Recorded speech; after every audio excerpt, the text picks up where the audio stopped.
আমাদের ঘোরাঘুরি শেষ, এখন বাসার উদ্দেশ্যে রওনা হয়েছি। এখন আমাদের বাসায় যাওয়ার আগে অবশ্যই আমরা তাজমহলটা একটু ঘুরে যাব। আর আজকে আমাদের আজকে ঘোরার প্লেস ছিল দুটো, সেটা হচ্ছে আপনার নারায়ণগঞ্জ পানাম সিটি, প্লাস আপনার এখন হচ্ছে আমরা নারায়ণগঞ্জ জাদুঘর এবং লোকশিল্প জাদুঘর, এগুলো ঘুরে ঘুরে দেখেছি। তো সাথে ছিল আহসান ভাই। আমরা এখন বের হয়ে যাব। আর বিকেলের পরিবেশটা সব কিছু মিলে খুব অসাধারণ। এই জায়গাটা ঘুরে আপনার তৃপ্তি পাবেন যারাই আসেন। আর খাবার দাবারের যে বিষয়টা, সেটা হচ্ছে আপনারা আসার আগে অবশ্যই এখানে জেনে শুনে আসবেন যে কোন হোটেলটাতে খেলে দুপুরে খেলে একটু তৃপ্তি নেওয়া যায়। আর আমাদের যেহেতু একদিনের ট্যুর, আমার বাসা থেকে বেশি দূর না, আর ভার্সিটি থেকেও খুবই কাছে, তারপরও চেষ্টা করছি যে আপনার এই দিকটাতে একটু সময় দেওয়ার জন্য। আর নারায়ণগঞ্জ এমনিতে আপনার নারায়ণগঞ্জ ওই দিকে আসা হয়, বাট নারায়ণগঞ্জের ভিতরে যে এত সুন্দর জায়গা, এত সুন্দর পরিবেশ আছে তা আমার জানা ছিল না।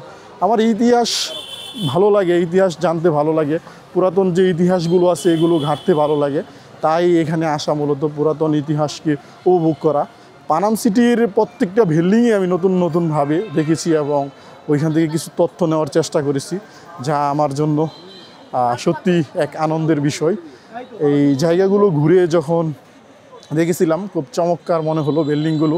এটা এক সময় আধুনিক নগর ছিল এই নারায়ণগঞ্জ পানাম সিটি।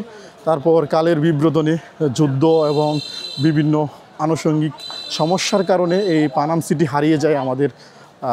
তারপর আবার এটা পুনরুদ্ধার করে এখন দর্শনার্থীদের জন্য খুলে দেওয়া হয়েছে। দর্শনার্থীরা এখানে প্রায় সময়ই আপনার সাপ্তাহিক মেবি রবিবার দিন বন্ধ, এছাড়া দর্শনার্থী যারা আছে তারা এখানে ভ্রমণ করতে পারে এবং দেখতে পারে, এই জায়গাগুলো উপভোগ করতে পারে। তো যাই হোক, আজকের মতো আমাদের বিদায় হচ্ছে নারায়ণগঞ্জ পানাম সিটি এবং নারায়ণগঞ্জ জাদুঘর থেকে।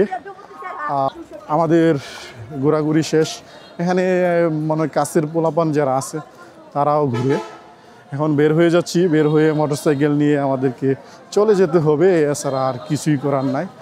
গেট দিয়ে বের হতে হয়। এখানে যদি আপনার লোকশিল্প জাদুঘরে যান সেখানে 100 টাকা বেশি লাগবে, প্লাস আপনি যদি লোকশিল্প জাদুঘরে না যান তাহলে আপনার টাকা লাগবে না। জয়নুল আবেদিন যে লোকশিল্প জাদুঘরটি আছে ওইটাতে কিন্তু আপনার টাকা লাগে না।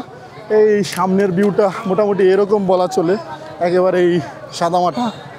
আর এ পাশের হোটেলে খেয়েছিলাম, তেমন ভালো লাগে নাই। আপনারা যারাই একটু যাচাই বাছাই করে খাওয়া দাওয়ার চেষ্টা করবেন। যাই হোক, আজকের মতো আমরা চলে যাচ্ছি নারায়ণগঞ্জ সিটি থেকে।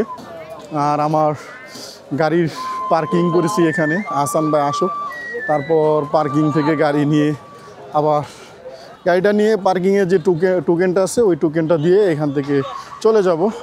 এখন যে আমরা যেহেতু তাজমহল রাত্রেও খুব সুন্দর পরিবেশ থাকে, ওইখানে লাইটিংয়ের ব্যবস্থা আছে, তাই রাত্রে ওইখানে কোনো সমস্যা হবে না। তো আজকের মতো এখানেই, অন্য কোনো ব্লগে দেখা হচ্ছে।